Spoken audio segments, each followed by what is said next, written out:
O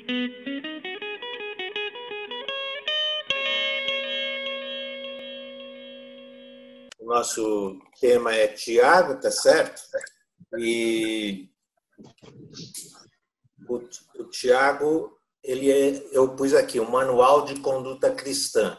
Então, nós vamos entender, hoje eu vou tentar conversar com vocês sobre o que é o manual e evidentemente, conversar sobre o conteúdo do livro de Tiago, tá certo? Uma coisa boa sobre Tiago é o seguinte: ele é o documento mais antigo do Novo Testamento. Quando Tiago resolveu escrever o livro, isso foi mais ou menos entre o ano 45 e o ano 48.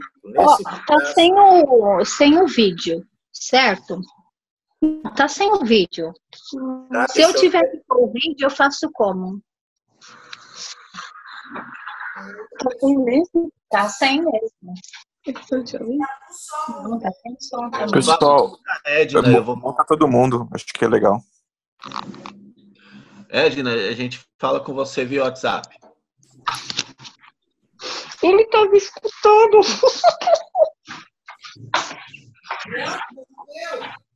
Posso continuar? Ok. Então, o livro de Tiago, ele é o livro mais antigo do Novo Testamento. Quando Tiago escreveu o livro dele, não tinha nada escrito.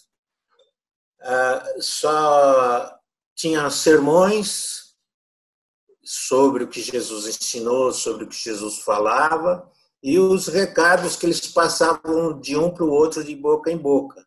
Então, o próprio Tiago, quando escreveu o livro dele, ele não tinha nada para se orientar, para se guiar. Mas ele tinha uma preocupação pastoral com os cristãos e ele decidiu, então, escrever. Na verdade, a carta dele ela é escrita para cristãos fugitivos que tinham saído da Palestina, tinham ido para diversas outras localidades, correndo atrás de um lugar onde eles pudessem expressar a fé deles. Veja que se Tiago escreveu o livro dele entre os anos 45 e 48, lá se iam desde a crucificação de Jesus, de 12 a 15 anos. E não tinha, naquela ocasião, como não tinha nenhum outro livro escrito, né, a situação ficava difícil para eles se orientarem. Então, eles chegavam num ambiente estranho e lá eles tinham que se adaptar e tinha uma série de tensões. Se você tiver com a sua Bíblia aí, eu gostaria que você abrisse lá em Atos capítulo 11, que ele não trata, ele dá uma ideia do que acontecia para a gente sobre a questão da perseguição. Abre aí a sua Bíblia em Atos capítulo 11, os versos, nós vamos ler aqui os versos 19 a 21.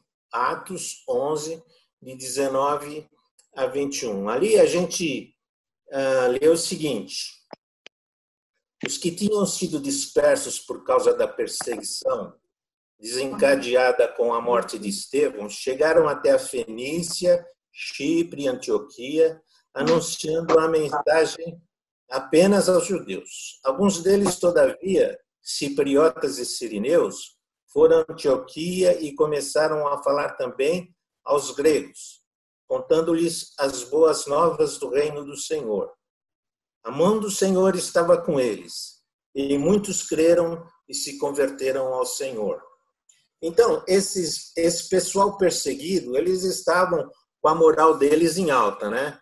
Eles tinham participado do ministério terreno de Jesus, eles presenciaram a ressurreição de Jesus, eles participaram no Pentecoste e começaram a ser perseguidos e tiveram que fugir para se livrar das pessoas, né?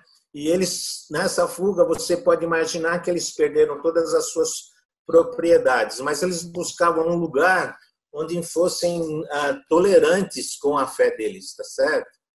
E então eles são obrigados a fugir e a fé está em alta, mas passaram-se 12 a 15 anos desde que Jesus tinha ido, começou a demorar, Jesus não voltava para buscá-los, eles tiveram que se acomodar nessas novas cidades, nesses novos estados que eles tinham se instalado, e a vida começa a entrar num certo ritmo, a fé deles, devido à distância, começa a ficar meio acomodada e arrefecida, né? Tudo isso é um ambiente, tá certo? E o ambiente para qual eles foram, eles não escolheram isso. Você imagina, é fácil a gente falar aqui hoje, mas o cara deixar as propriedades dele para trás, os parentes para trás, ele deixar levar recursos, se tinha, se não tinha, já ia sem recursos. Teve gente que levou recursos, a gente vai ver na carta, e perdeu tudo logo de cara quando chegou no ambiente novo. Então, Tiago tem essa preocupação de escrever alguma coisa para eles, porque eles já não estavam mais direto sobre a supervisão direta dos apóstolos. Eles saíram da Palestina, eles saíram da Judéia, eles saíram de Jerusalém e foram para esses lugares pagãos, tá certo? E então Tiago, que era o líder da igreja em Jerusalém na época, ele se sente na obrigação de socorrer esse pessoal. Então ele resolve isso, esse cuidado pastoral, escrevendo essa carta. Que Tiago que nós estamos falando? Bem, na Bíblia, no Novo Testamento, nós temos 4 Tiagos que foram contemporâneos de Jesus, né?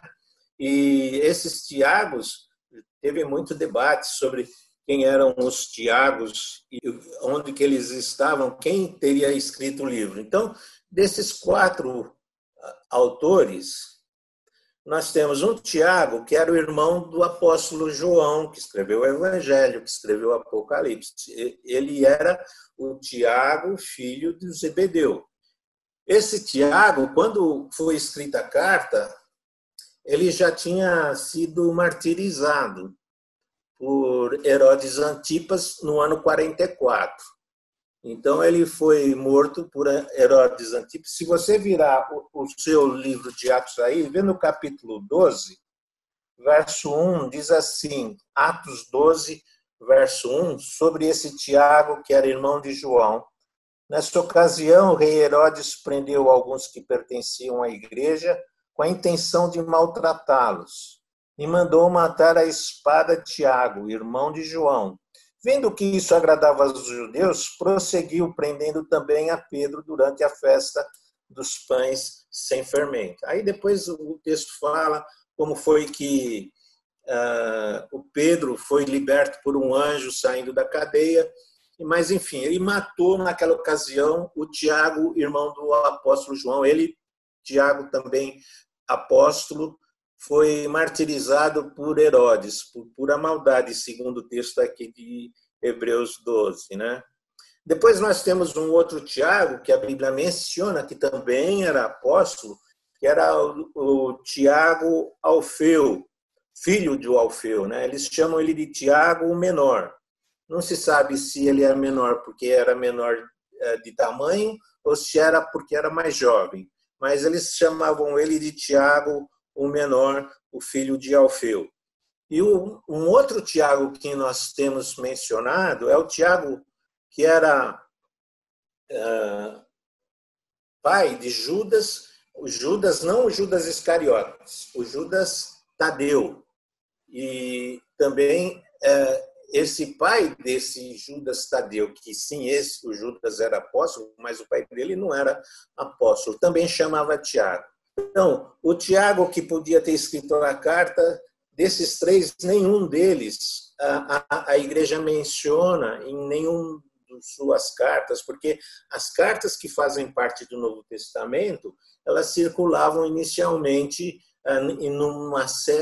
numa igreja, num grupo de igrejas que atribuíam a autoria da carta a determinada pessoa ligada aos apóstolos ou sendo apóstolo diretamente. Então, esses 3 primeiros Tiagos, o irmão do João, o Tiago menor, o filho do Alfeu, e o Tiago, o pai de Judas, Tadeu, esses 3 não têm nenhuma relevância e nenhuma igreja menciona eles. Aí sobrou só quem?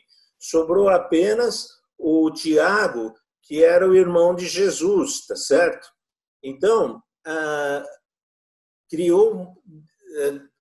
A igreja levou muito tempo para aceitar essa autoria de Tiago como sendo irmão de Jesus. Até porque, durante o ministério de Jesus, esse Tiago ele não tinha muita popularidade, digamos assim. Ele não era uma pessoa assim próxima de Jesus, não apoiava o ministério de Jesus. Se você abrir comigo lá no Evangelho de Marcos, vamos lá em Marcos capítulo 3.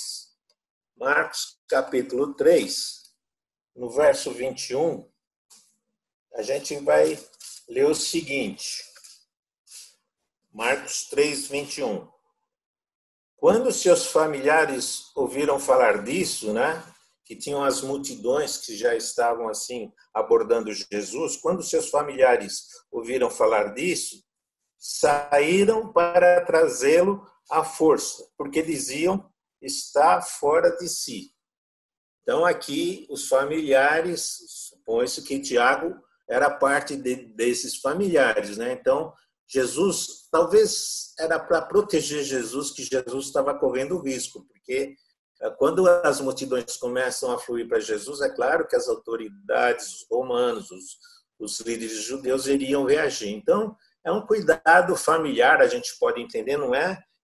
Por isso que eles falam, ele está fora de si, porque está fugindo de controle da situação, né? Se você continuar um pouco mais para frente aí, no verso 31, fala que a mãe e os irmãos de Jesus vieram até onde Jesus estava e queriam falar com Jesus. E Jesus estava dentro da casa. Quando falaram para Jesus que a família dele estava lá fora, veja bem o que ele responde no verso 33. Quem é a minha mãe?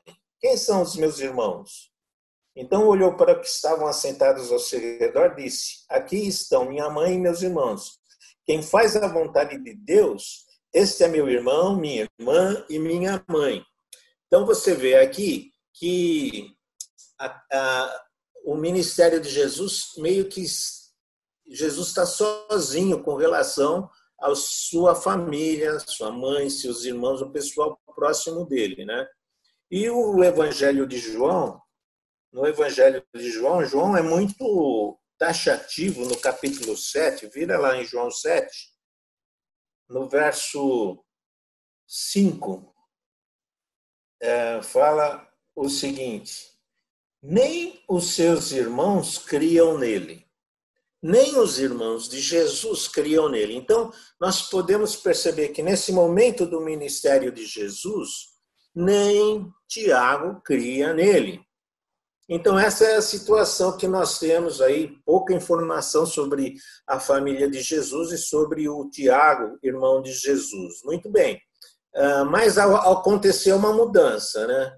Aconteceu uma mudança com Tiago. E a única dica, a única pista que nós temos na Bíblia sobre o irmão de Jesus, como ele mudou de postura com relação a Jesus, está escrito lá em 1 Coríntios 15.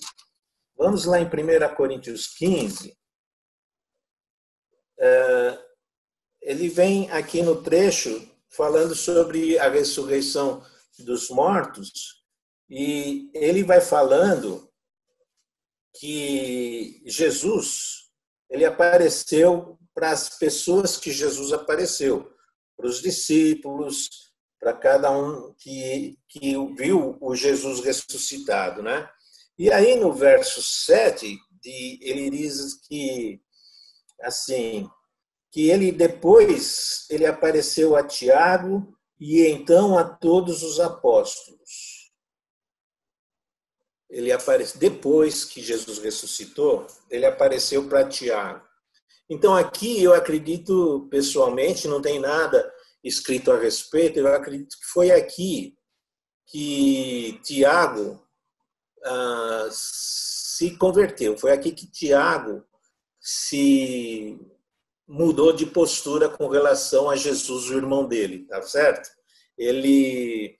Jesus ressuscitado apareceu particularmente para Tiago. Isso mudou, então, a vida de Tiago, na minha intenção. Não tem nenhum outro texto que fala quando foi que Tiago se converteu, tá certo? Nós já sabemos que lá quando você lê em Atos 2, que quando eles estavam lá no salão orando, esperando pela descida do Espírito Santo, que Maria e os irmãos de Jesus estavam ali também aguardando e foram abençoados com a descida do Espírito Santo. Então, eu acho que se nós temos uma informação mais próxima, que esse encontro de Jesus ressurreto com Tiago foi o que mudou a postura e a atitude dele para se tornar um líder na igreja de Jerusalém, né? Se você volta lá em Atos capítulo 15, o Atos capítulo 15 é o concílio de Jerusalém. Eles se reuniram,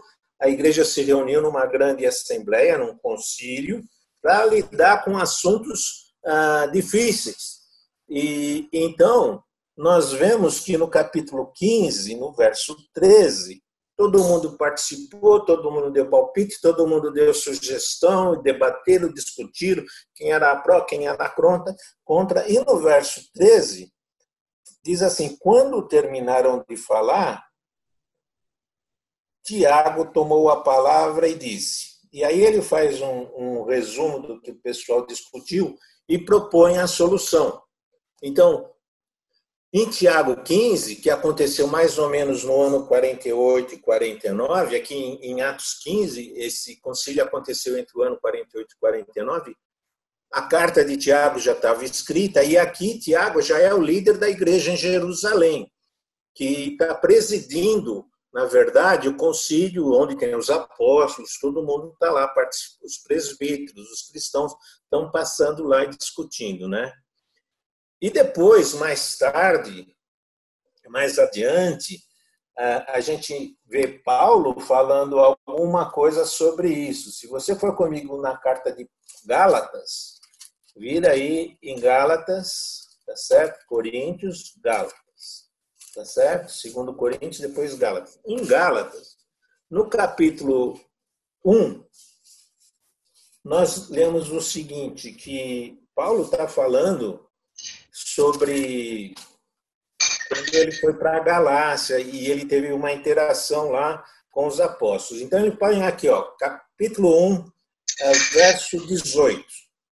Depois de 3 anos, ele subiu a Jerusalém para conhecer Pedro. Ó, Paulo se converteu depois de 3 anos, ele foi conhecer Pedro pessoalmente e estive com ele 15 dias. Não vi mais nenhum dos outros apóstolos, a não ser Tiago, irmão do Senhor.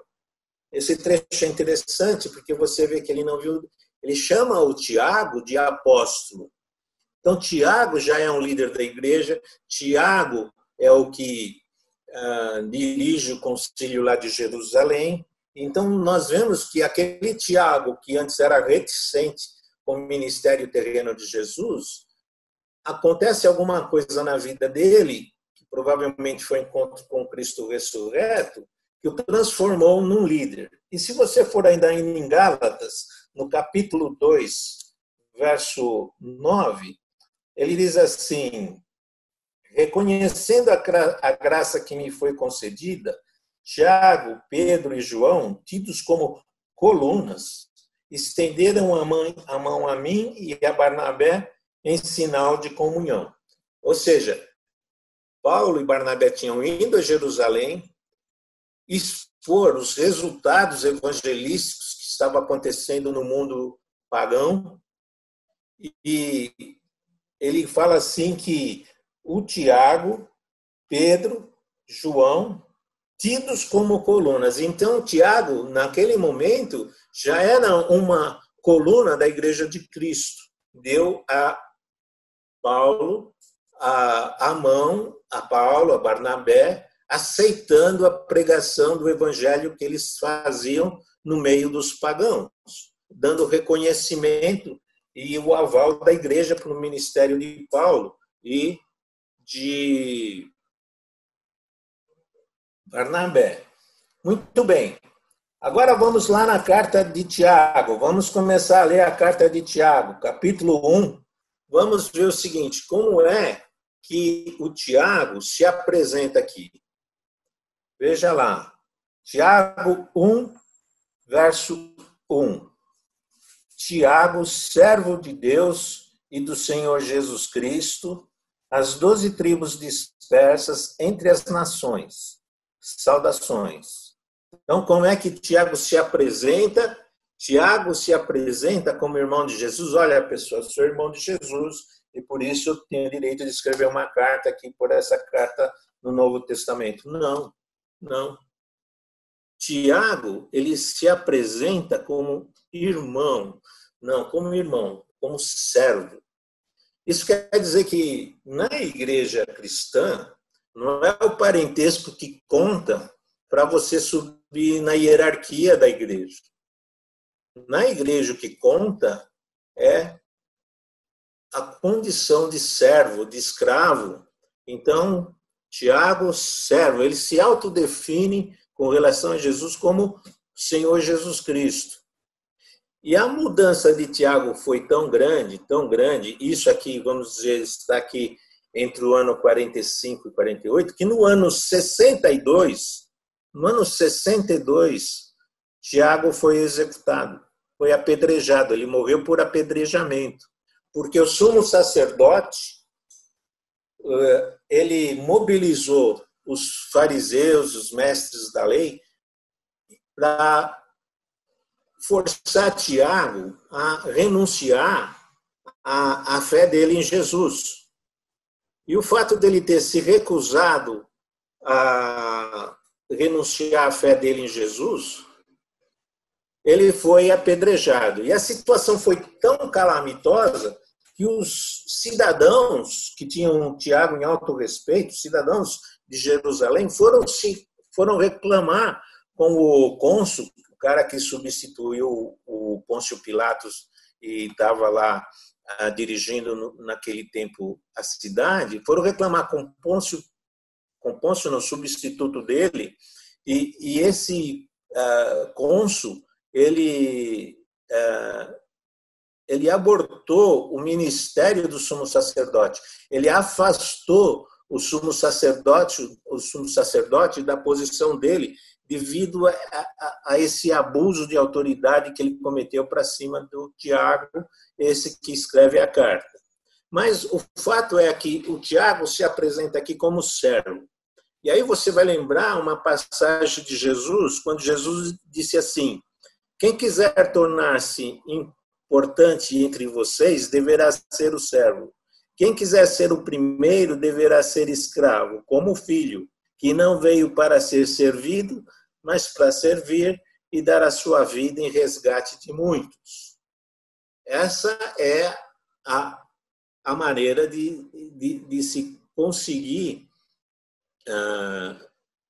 destaque dentro da igreja. Na igreja, quem quer ser o maior, disse Jesus, seja aquele que sirva, tá certo? E depois, para quem que ele manda a carta? Aí no verso 11, no verso 1, né, no capítulo 1, verso 1, ele fala para as 12 tribos dispersas entre as nações. Na verdade, as 12 tribos já tinham deixado de existir há muito tempo. Na época do rei Salomão, ele desmanchou a estrutura das 12 tribos e remanejou para 12 regiões, 12, se você quiser chamar, 12 estados que compunham a nação de Israel. De lá para cá, depois eles foram levados para o cativeiro e nunca mais voltaram a ser tribo por tribo. Eles tinham a herança, tinham sobrenome, tinham a história, mas não eram mais as 12 tribos. E essa palavra 12 tribos, a partir quando eles voltaram do exílio, significava o povo de Deus. Então, na verdade, o termo aqui não é para ser tomado literalmente, é como se fosse um jargão, uma gíria, se você quiser, para se referir a todo o povo de Deus, que não é a nação de Israel, porque Israel sacrificou Jesus, mas todos os crentes que estavam na Palestina e que foram dispersos entre as nações. Então, para esse povo que saiu fugido da Palestina, para esse povo de Deus que foi disperso, essa carta ela foi escrita para eles, tá certo? Então, eu queria fazer o primeiro break aqui para ouvir vocês. Se você tem alguma pergunta, algum esclarecimento para fazer, então agora se torna a hora, tá certo? Eu queria saber se essa carta, de alguma forma, chegou ao conhecimento deles. Como é que foi isso? Então, essa carta, ela foi uma espécie de uma carta de uma circular, de um manifesto. Ela não é dirigida a uma igreja de um determinado lugar. Se você pegar as cartas de Paulo, elas são escritas ou para uma igreja específica ou para um indivíduo, né? Timóteo, Tito e tal. A carta de Tiago, ela é genérica, ela é como um manual que foi escrito e que circulou, e cópias eram mandadas para onde haviam comunidades que tinham sido dispersas com a perseguição que aconteceu lá atrás com o Estevão. Tá? Tiago é o único filho, assim que a Bíblia lista, de José e Maria? Ou existem outros filhos de José e Maria? Além de Jesus? Nos evangelhos, eles citam que Jesus são mencionados que eles eram 4 irmãos e mais algumas irmãs. Não diz quantas irmãs Jesus teve, mas entre os 4, entre os homens, eles são citados nominalmente nos evangelhos. Você pode encontrar o nome deles lá, tá?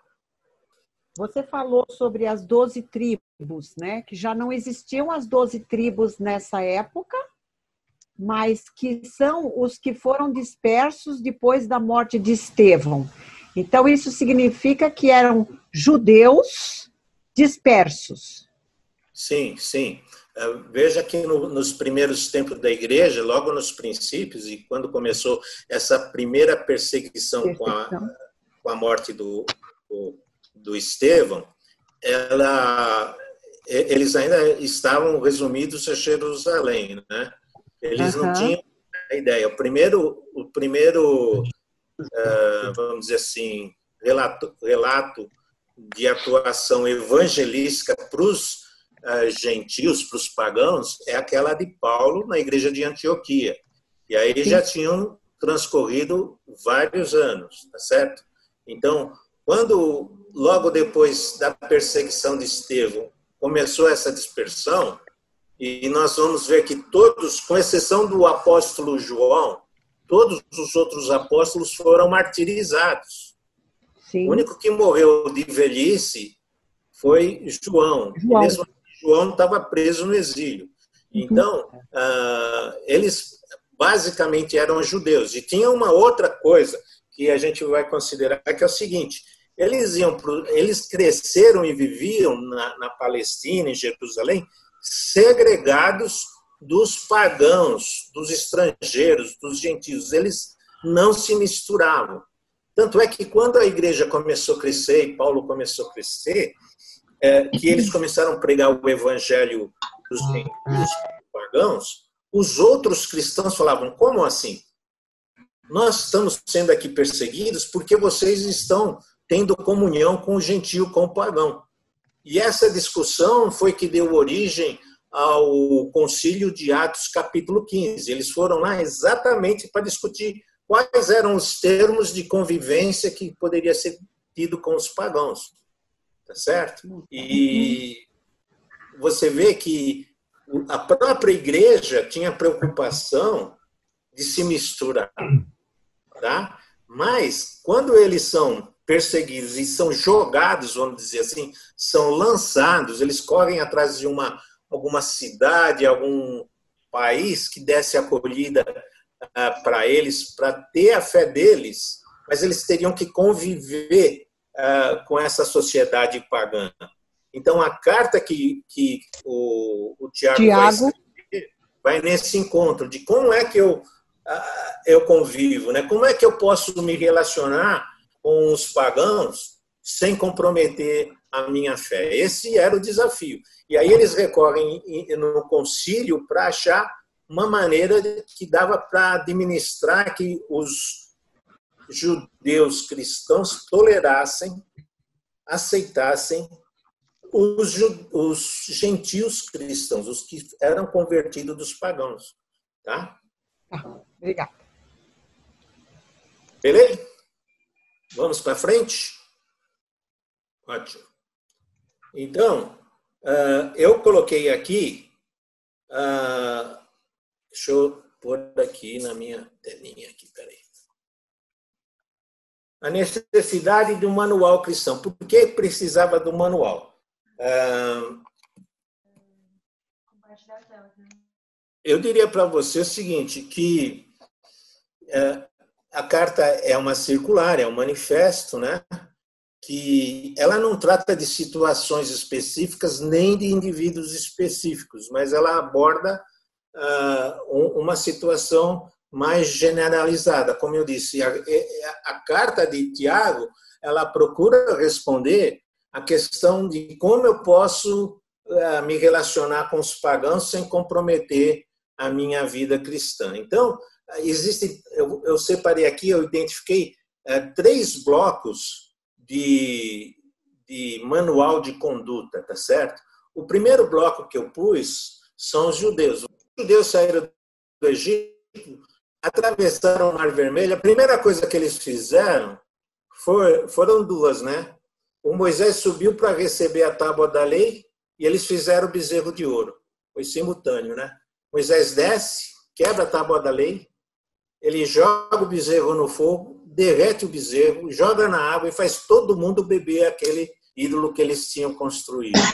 Mas Moisés volta e pega a segunda tábua da lei. E Moisés, então, os judeus, eles começam, a nação israelita começa com um código de conduta, os 10 mandamentos.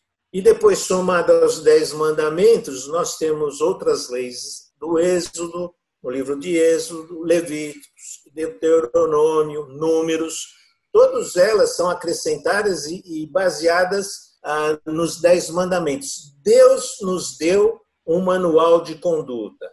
A nossa diferença com os pagãos é porque nós somos guiados por um manual de conduta entregue por Deus. Só que eles não foram bem-sucedidos nisso, né? Eles não conseguiam cumprir a lei e pouquíssimos lampejos da vida de Israel, eles andaram dentro dos 10 mandamentos. A regra era que eles não conseguiam obedecer e tinha idolatria e tinha promiscuidade e outras coisas. E aí, os profetas, eles clamavam, eles gritavam, eles repreendiam a nação de Israel, dizendo, olha, desse jeito vocês irão para o exílio, nós iremos para o exílio. E assim foi, eles foram para o exílio e cumpriram lá os 70 anos que estavam previstos, conforme o profeta Jeremias, e Deus tirou do Egito um remanescente que veio para Israel. No Egito não, na Babilônia, né? Eles foram levados para a Babilônia. E lá, mais ou menos no ano 520, vem um bando de judeus, a maioria ficou na Babilônia, e a maioria gostava da Babilônia, e não tinham mais nenhum vínculo com os 10 mandamentos, com a lei que Deus tinha dado para eles. Mas esses que vieram, disseram o seguinte, não, nós vamos levar esse negócio aqui a sério. E então nós vamos começar a viver a lei. Nós fomos para o exílio porque não obedecemos a lei e vamos viver a lei. Aí surgiram os fariseus, surgiram os mestres da lei, os escribas e os rabinos. E todos eles escreveram muito mais regras de comportamento deles para não burlar, para não violar os 10 mandamentos, a lei de Deus.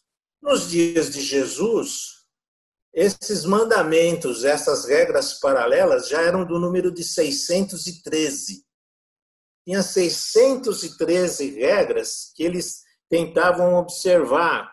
Os fariseus eram os mestres de observar isso. Não faça isso, não toque aquilo, não vai no mercado, não se relaciona com o gentil, não toca no doente, não deixe de lavar a mão quando você sair e voltar para casa por causa do coronavírus de então, o sábado. Enfim, eles puseram uma infinidade de regras e a briga deles com Jesus o tempo todo é que Jesus falava, vocês não, com tudo isso, vocês não estão observando a essência da lei de Deus. Esse era o caos. Então, era o povo de Deus, recebeu a lei de Deus, mas não conseguia seguir a lei. Nesse caos, aparece, então, depois de muitos anos, Jesus entre nós. E aí nós temos um manual de conduta dos cristãos, que é o Sermão do Monte, né? O Sermão do Monte foi entregue por Jesus, e o Sermão do Monte tem uma porção de passagens que ele fala assim, olha, Moisés dizia assim, os mandamentos dizem assim, mas eu digo para vocês assado.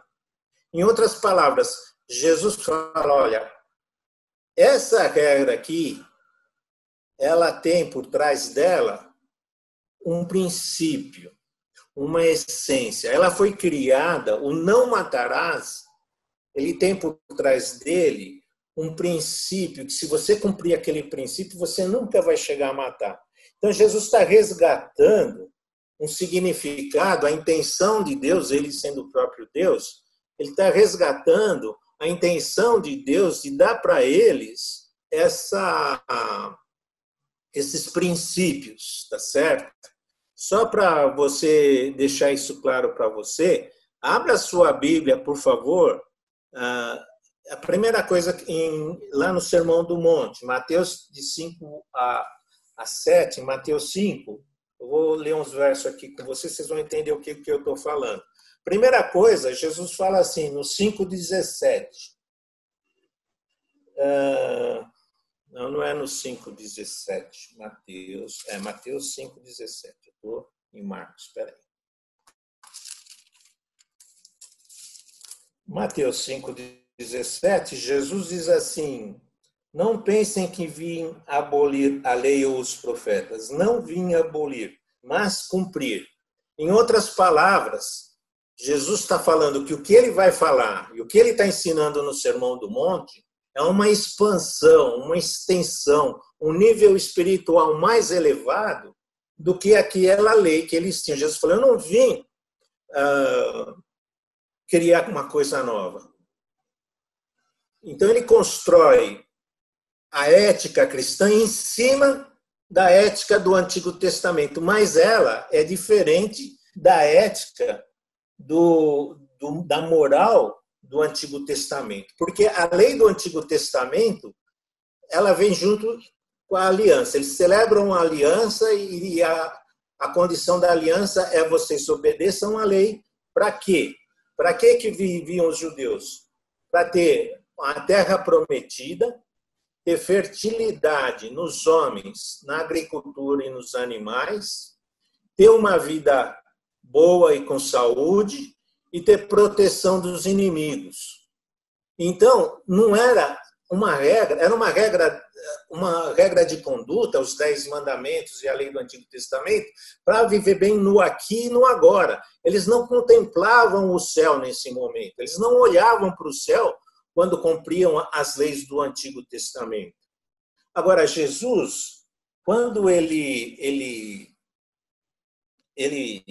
ensina que os 10, o Sermão do Monte, ele fala assim, no capítulo 5 de Mateus, no verso 20, veja a diferença essencial entre a lei do Antigo Testamento e a lei do cristão. No capítulo 5, no verso 20, Jesus diz assim, pois eu lhes digo que se a justiça de vocês não for muito superior à dos fariseus e mestres da lei, de nenhum modo entrarão no reino dos céus.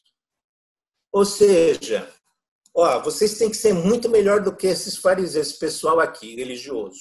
Tem que exceder eles em muito, porque senão vocês não vão entrar no reino dos céus. O que Jesus está dizendo? O Sermão do Monte é a regra de conduta que vai te colocar no reino dos céus. Você não é vida boa e feliz aqui nessa terra, como o judeu pretendia. É para entrar no céu. É um outro nível de exigência. Então, mudou-se a maneira de encarar. Então, ainda aí nesses ensinamentos de Jesus, só para dar um exemplo do que eu comecei a falar, vamos pegar, por exemplo, Mateus 5, verso 21 e 22. Mateus 5, verso 21 e 22. Jesus disse assim, vocês ouviram falar o que foi dito aos seus antepassados. Numa outra versão da Bíblia, ele fala assim, vocês ouviram o que Moisés disse.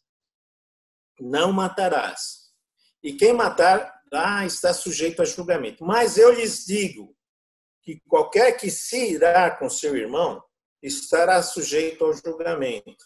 Também qualquer que disser a seu irmão racá será levado a tribunal. E qualquer que disser louco corre o risco de ir para o fogo do inferno. Você percebe aqui o que Jesus está falando? Vocês estão falando, não, eu não matei, eu estou de bem com Deus, Deus me aceita. E Jesus está falando, não. Se você se irá contra o seu irmão, se você se indispor com ele, se você mostrar ódio por ele, raiva, você vai arder no fogo do inferno. Você tem aqui muito claro uma diferença entre a ética dos 10 mandamentos, a ética judaica e a ética cristã. Mais um exemplo aí, vai para frente aí no verso 27, 5:27 de Mateus. Vocês ouviram que foi dito, não adulterarás. Mas eu digo, qualquer que olhar para uma mulher e desejá-la, já cometeu adultério com ela no seu coração. Então, não é o fato de você consumar o fato do adultério que só quando você cometer o fato em si é que você vai ser condenado por Deus. O fato de você pensar nessas coisas já te coloca numa situação de contrariedade à lei de Deus. Essa é a visão do Sermão do Monte. Então, se você ler o Sermão do Monte, tem diversas passagens em que ele diz assim, olha, vocês falam dessa maneira, a lei dos judeus fala assim, mas ele era o único que tinha autoridade para mudar aquilo, eu falo assim. Então, Jesus, ele acrescenta, ele aumenta, de certa forma, a gravidade do pecado, né? Se matar, só quando eu matar, se eu transgredir a lei, então, quando eu pensar mal, eu já estou pecando. Se adulterar, só quando eu adulterasse fisicamente, eu transgredir a lei. Agora, o eu pensar com maldade, com lascívia em cima de uma pessoa, eu já adulterei, já cometi o pecado. Então, a exigência para entrar no reino de Deus é muito maior do que a exigência de viver no conforto da terra, abençoado por Deus. Essa é uma diferença básica entre a ética, a moral judaica e a ética e a moral cristã, só para deixar exemplificado. Depois, nós temos os pagãos, que criavam uma outra tensão. E aqui, os pagãos, eles são o lugar da dispersão para onde os cristãos tinham fugido da perseguição. Então, o que os pagãos tinham? Cada um tinha, eu pus aqui os códigos tribais, cada um tinha alguns tipos de regras de conduta, mas só que os manual de conduta dos pagãos eram manuais com princípios humanos. E dentro do que eles faziam e praticavam, tinham muitas coisas que eram inaceitáveis para o Deus da Bíblia. Eram inaceitáveis para o Deus dos judeus e era inaceitável para o Deus dos cristãos. E como os perseguidos tiveram que se instalar e conviver e viver nessas sociedades, era uma encrenca quando eles sentavam lá e, por exemplo, eles têm aqui, os cristãos iam para uma cidade, qualquer delas, Tiro, sei lá, qualquer uma delas lá dos pagãos, e eles têm um código de sexual de liberou geral, de prostituição, de promiscuidade. Mas o judeu já não se misturava. O cristão, para conviver naquele meio sem se corromper, ele tinha uma tensão, porque o manual de conduta daquelas pessoas não condizia com os princípios que ele tinha recebido e tinha sido ensinado por Jesus. Uma outra, por exemplo, o pessoal, algumas tribos, algumas cidades, eles sacrificavam as crianças aos deuses pagãos. Ora, sacrificar aliás, até hoje em dia tem seita, ou sei lá, religião africana aqui no Brasil que ainda sacrifica criança. Tá certo? Então, não é uma coisa só daquele tempo. Então, o que eu estou querendo dizer? Que em se instalando nessas sociedades pagãs, os cristãos fugitivos, eles precisavam saber até onde eles poderiam se relacionar, até onde eles poderiam ir, sem abandonar a fé, sem contradizer a conduta recomendada por Jesus, tá certo? Mas naquela época, eles só sabiam dessas coisas, eles só sabiam do Sermão do Monte através das pregações da igreja, dos sermões, dos pregadores itinerantes da igreja. Eles não tinham nada escrito. Quando o Tiago escreveu esse manual dele, o Sermão do Monte não estava escrito, nem todo mundo tinha o Sermão do Monte escrito. Então, o que acontecia? Esse Sermão do Monte, cada um falava, passava para o outro um pedaço que lembrava. Ele circulava verbalmente, mas não tinha o conteúdo todo do sermão nas mãos deles.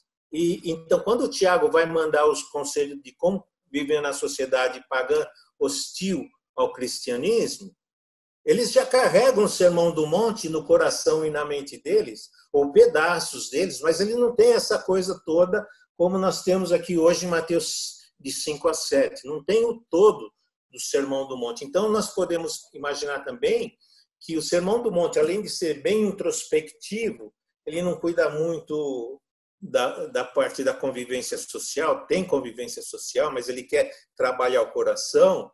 O Tiago, ele tem esse propósito, então, de dar para eles certos limites dentro dos quais eles podem caminhar junto com os pagãos, né? Então,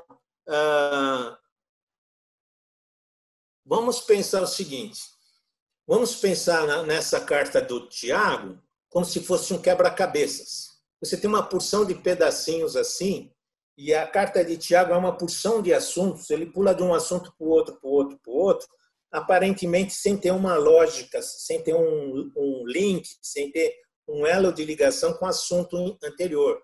Ele muda os assuntos, quer dizer, ele pôs tópicos um em sequência do outro, como se fosse um quebra-cabeças. Mas o panorama, depois que você montar o quadro do quebra-cabeças, é um quadro que mostra uma estrutura da vida cristã no meio do povo pagão, tá certo? Um povo hostil a eles. Aqueles que desejam viver a vida cristã hoje, você tem que pensar o seguinte, que a conduta nossa hoje é exatamente e muito mais complicada do que nos dias de Tiago. Tiago escreveu, nós vamos estudar o livro de Tiago, não tem uma recomendação que ele dá aqui, que era lógico para os ex-ovelhas dele, que tiveram que fugir lá de Jerusalém. Não tem uma recomendação na carta de Tiago que não seja aplicável para nós nos dias de hoje. E hoje nós vivemos um momento de tanta ingerência, de tanta falsa doutrina, mesmo dentro do seio da igreja, né? Quando nós temos, então, desafio, nós temos aqui um manual de conduta pelo qual nós podemos e devemos nos pautar. E também eu queria dizer assim, que tem muito de nós que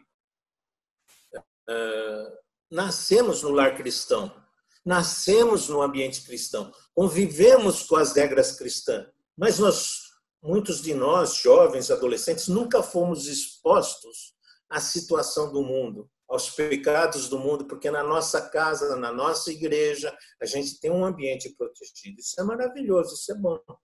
Mas isso não deixa a gente com dificuldade para atingir o mundo com a evangelização, tá certo? Então, temos aí 3, vamos dizer, blocos, vamos dizer assim, de manuais de conduta. Um representado pelos judeus pelos 10 mandamentos, mas eu quero dizer aqui que é toda a lei. O outro dos cristãos com o Sermão do Monte e também com a carta de Tiago. E também Paulo. Paulo escreve coisas sobre fruto do Espírito, fruto da carne. O velho homem e o novo homem. Em Coríntios, em Efésios, nós temos listas de pecados e listas de virtudes. Então, só que Paulo escreveu mais tarde.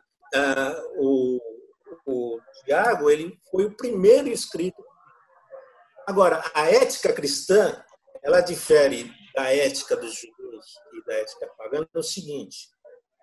Jesus disse assim, se vocês não fizerem assim, dificilmente vocês não vão entrar no reino dos céus. A ética cristã é um estilo de vida que vai nos levar para o céu.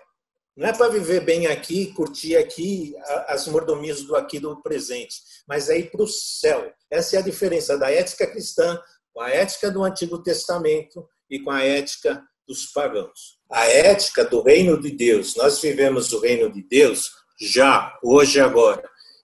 Jesus disse, se eu faço os milagres que eu faço, então o reino de Deus está presente entre nós. Nós vivemos hoje com as regras que Cristo deixou. São de uma ética que não é uma ética particular aqui. É uma ética, é uma exigência, é uma preparação, é uma antecipação para a nossa vida no céu. Então, nós temos que pôr em prática esse ensinamento de Jesus, esses princípios de Jesus. Nós devemos nos guiar por eles para que um dia nós estejamos do céu. Não é salvação pelas obras. A própria carta de Tiago aqui vai falar sobre isso. Não é salvação pelas obras. É a condição que nós temos, é a diferença que nós temos, é a revelação divina que nós temos sobre como nós devemos viver, tá certo?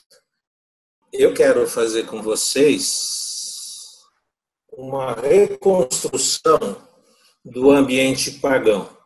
Imagina o seguinte, nós temos aqui uma carta, nós não sabemos muita coisa do que acontecia lá naqueles dias, né? Mas a carta de Tiago, ela nos dá pistas de coisas que aconteciam. E as coisas que ele aborda, os assuntos que ele aborda, eram assuntos que davam atenção entre os cristãos e o meio ambiente hostil em que eles viviam. Então, o que nós vamos fazer? Nós vamos pincelar aqui da carta de Tiago, eu peço para você abrir lá em Tiago, ele menciona alguns assuntos dos quais a gente pode imaginar a contrapartida, o que estava acontecendo no mundo daquela época. É como se fosse uma ligação, onde nós estamos aqui do lado de Tiago, ele está falando algumas coisas, e nós vamos tentar adivinhar o outro interlocutor do lado do telefone, tá certo? Então, vamos fazer uma reconstrução. Eu listei algumas coisas que têm a ver com os pagãos que estão aqui na carta do Tiago. Então, por exemplo, em Tiago 1, de 2 a 8, ele fala do ambiente, ele fala de provas. As provas que os cristãos vão enfrentar. Então, eu imagino o seguinte, o ambiente hostil é um ambiente de provas. O cristão, no meio do ambiente pagão, ele está sendo provado na sua fé, na sua crença. Então, o ambiente pagão ele é sempre hostil. Por quê? Porque a ética cristã ela visa a santidade e a pureza. E você tentar viver santidade e pureza no meio de uma sociedade pagã, ela provoca a hostilidade daqueles que estão te recebendo. Então, um assunto que ele vai tratar na próxima aula é sobre a questão das provas. Então, o ambiente, eu pus assim, o ambiente pagão, hostil, que testava a fé deles. Depois, no verso 13 e 14, ele fala sobre a prova das tentações. Então, não só o cristão ele é testado, ele é provado, mas ele é convidado a quebrar a lei do Senhor. Ele é tentado no sentido de que Satanás vai tentar romper com os mandamentos do Senhor. Aí, ele fala no verso 21, ele usa essa expressão, né? Era um ambiente de impureza moral e maldade. Impureza moral e maldade são temas muito amplos que ele resumiu aqui. E se você for ver o que ele está falando com isso, você vai descobrir em outras partes da Bíblia, quando a gente estudar isso, a gente vai ver, né, que, por exemplo, o ambiente moral, a impureza moral tem imoralidade sexual das suas várias formas, prostituição, promiscuidade, fornicação, obscenidade, conduta indecorosa. Ele fala como impureza moral, homicídios, roubos, violência, exploração dos mais fracos, falsidade, injustiças, dominado por desejos e paixões desenfreadas. Tudo isso estão distribuídos aí no Novo Testamento. Isso é um pouco do exemplo de impureza moral. Já a maldade também é uma palavra que o grego fala da periceia, né? É um excesso de maldade, o transbordamento da maldade. Aonde? Em corrupção, em lábios impuros, em prejudicar o próprio, em se aproveitar do próximo, em trapacear, em explorar. Tudo isso é maldade. Então, ele deu uma resumida assim, que o ambiente onde o cristão vai viver, está vivendo, ia viver e vivia, era um de impureza moral e maldade nas suas mais diversas formas.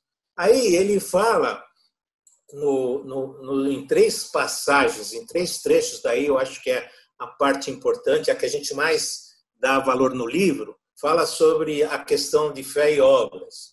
E aqui eu pus assim, que o ambiente pagão, ele separa a fé da vida prática. O que o indivíduo faz com a fé dele está dissociado da conduta dele, da maneira que ele vive.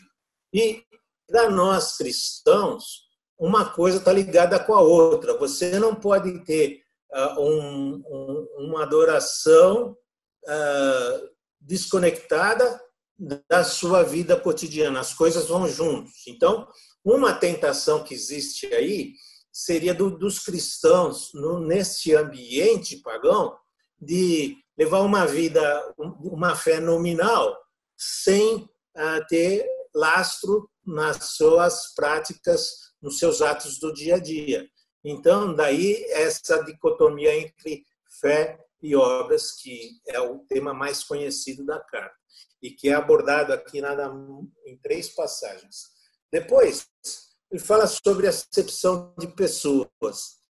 Ele fala sobre você, num culto, ele até menciona um culto, onde vem um rico lá e todo mundo corre para dar o melhor lugar de yoga para o indivíduo, tira o cara que é pobrezinho e tal, do banco para pôr o cara, fazendo acepção de pessoas. Se ele faz acepção de pessoas dentro do ambiente de culto, imagino que ele não é capaz de fazer fora, no dia a dia dele, tá certo?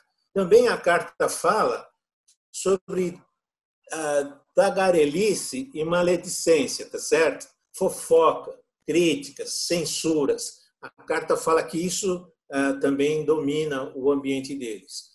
Fala no verso de 4, de 1 a 8, sobre a amizade do mundo. Né? Existe um sistema de atrações que a gente chama de mundo, que é separado de Deus, e que o cristão não deve ficar namorando, não deve ficar flertando, não deve ficar imaginando a vida naquele mundo, tá certo? Não ser amistoso, não ser receptivo, não ser complacente. E no verso 4:7, capítulo 4, verso 7, ele fala que Satanás está por trás dessa situação. E que no verso 4 ele fala que a amizade ao mundo é inimizade de Deus, tá certo? Então, ele chama de mundo todo o sistema social ali, conduzido por Satanás por trás, que o cristão deve ter o cuidado de não ficar namorando, nem flertando com ele, nem com um pé lá e um pé aqui.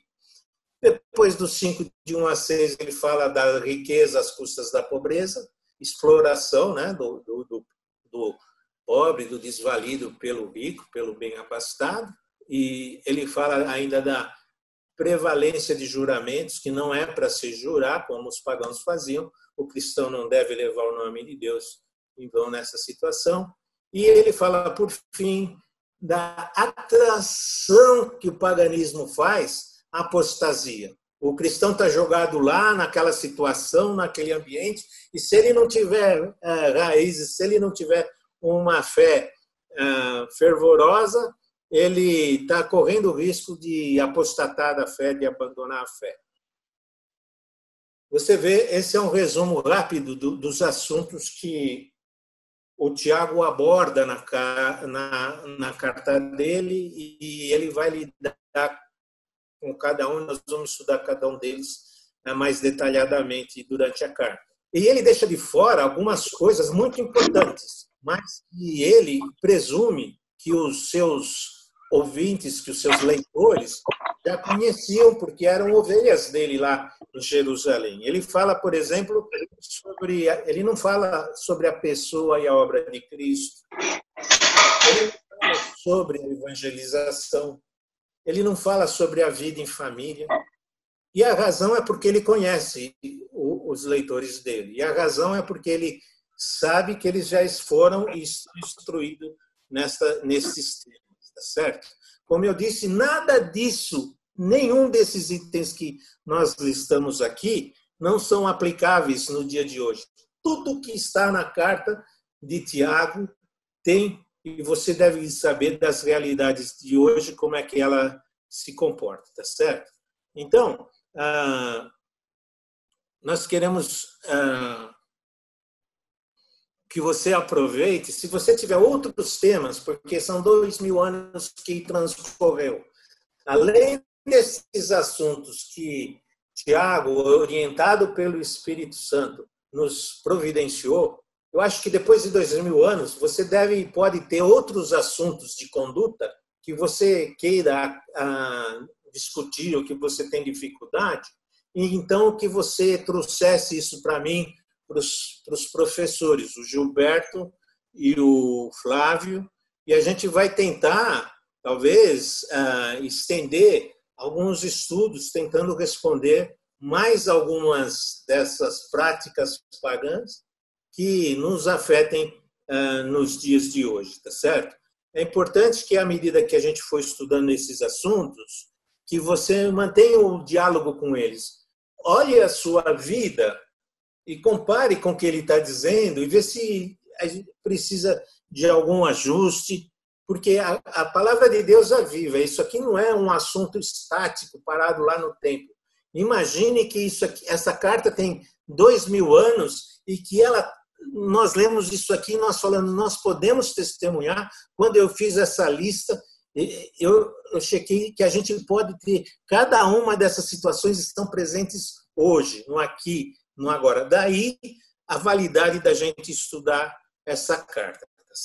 O mundo é hostil ao cristão, porque Deus demanda santidade e pureza.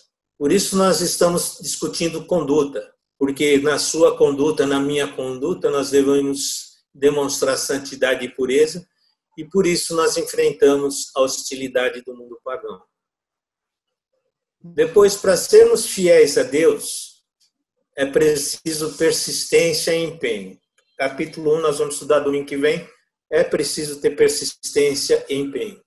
Sem nos acomodarmos na fé, nem desenvolvermos amizade comum. Olha que difícil, né? E nós precisamos estar atentos a isso. Por isso essa carta. É isso. Eu acho que toda essa questão de ficar em quarentena nos também abre a oportunidade, né, da gente pensar e refletir nessas coisas. Eu acho que nós vamos estudar aqui Tiago e vamos pensar, gastar tempo pensando na nossa vida aqui. E como é que ela anda, porque, na verdade, o que nós lemos sobre o mundo pagão dos dias de Tiago, nós temos nos dias pagãos de hoje, né?